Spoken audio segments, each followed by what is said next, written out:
क्या आप भी सोचते हैं कि मैं यहोवा का नाम व्यर्थ नहीं लेता, गाली भी नहीं देता, व्यर्थ में ओ गॉड भी नहीं बोलता, इसलिए मैंने तीसरी आज्ञा को कभी नहीं तोड़ा है। क्या होगा अगर इस आज्ञा का असली अर्थ हमारे पूरे जीवन और हमारी गवाही से जुड़ा हो? आज हम जानेंगे कि तीसरी आज्ञा वास्तव में क्या कहती है। यह हमारे लिए आज क्यों महत्वपूर्ण है। निर्गमन 20 अध्याय 7वें आयत में लिखा है, तू अपने परमेश्वर यहोवा का नाम व्यर्थ ना लेना, क्योंकि जो कोई उसका नाम व्यर्थ लेता है उसे यहोवा निर्दोष ना ठहराएगा। ज्यादातर लोग सोचते हैं कि यह केवल परमेश्वर का नाम लेकर शपथ खाने या उसका अनादर करने के बारे में है, लेकिन जब हम मूल इब्रानी भाषा को देखते हैं तो इसका अर्थ और भी गहरा दिखाई देता है। इस आज्ञा में लेने के लिए इब्रानी शब्द है नासा। इस शब्द का अर्थ केवल बोलना नहीं है, इसका अर्थ है उठाना, ढोना, अपने ऊपर लेना या लेकर चलना। उदाहरण के लिए जब कोई व्यक्ति भारी बोझ उठाता है तो वही सब प्रयोग किया जाता है।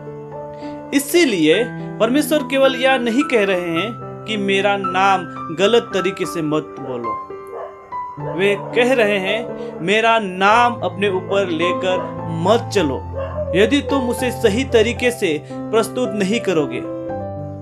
परमेश्वर अपना नाम लोगों पर क्यों रखते हैं? बाइबल में नाम केवल पहचान नहीं था, नाम किसी व्यक्ति का चरित्र, अधिकार और प्रतिष्ठा को दर्शाता था। जब परमेश्वर ने इज़राइल को चुना तो उन्होंने उन्हें अपनी विशेष प्रजा बनाया।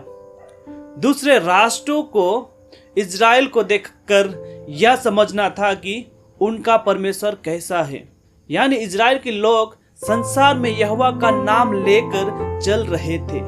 यदि वे न्याय करते, प्रेम दिखाते और पवित्र जीवन जीते तो लोग परमेश्वर की महिमा को देखते। लेकिन यदि वे अन्याय, मूर्ति पूजा और पाप करते तो वे परमेश्वर के नाम को बदनाम करते।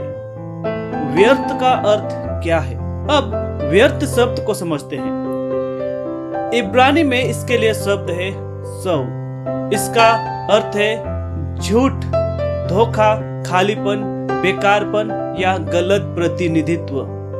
इसलिए आज्ञा का अर्थ केवल गलत शब्द बोलना नहीं है, इसका अर्थ है परमेश्वर का नाम लेकर ऐसा जीवन जीना जो हमारे चरित्र के विपरीत हो। यानी कहना कि मैं परमेश्वर का हूँ लेकिन जीवन से उसके विपरीत काम करना, यही वास्तव में उसके नाम को व्यर्थ लेना है। आज जो लोग यीशु मसीह पर विश्वास करते हैं वे भी परमेश्वर का नाम लेकर चलते हैं। हम स्वयं को मसीही कहते हैं, इसका अर्थ है कि हम मसीह के प्रतिनिधि हैं। जब लोग हमारे व्यवहार को देखते हैं तो वे मसीह के बारे में राय बनाते हैं।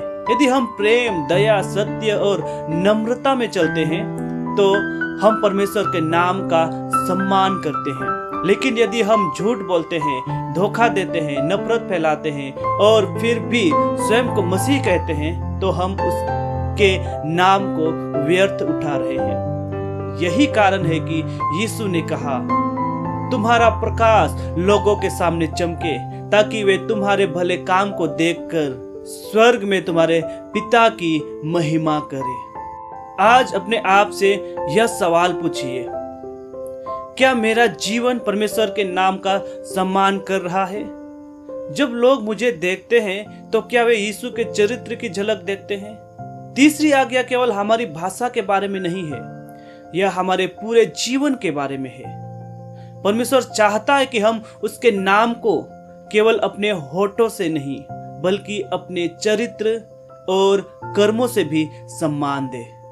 तो अगली बार जब आप तीसरी आज्ञा पढ़ें, याद रखिए यह केवल गलत शब्द बोलने की मनाही नहीं है, यह परमेश्वर के नाम को ईमानदारी और विश्वास योग्यता के साथ धारण करने का बुलावा है। हम उसके प्रतिनिधि हैं, तो आइए ऐसा जीवन जिए कि लोग हमें देखकर यहोवा की महिमा करें। यदि यह अध्ययन आपको समझ आया तो वीडियो को लाइक करें, चैनल को सब्सक्राइब करें और कमेंट में बताएं अपने सुझाव को, और साथ ही इस वीडियो को दूसरों के साथ भी शेयर करें। परमेश्वर आपको आशीष दे।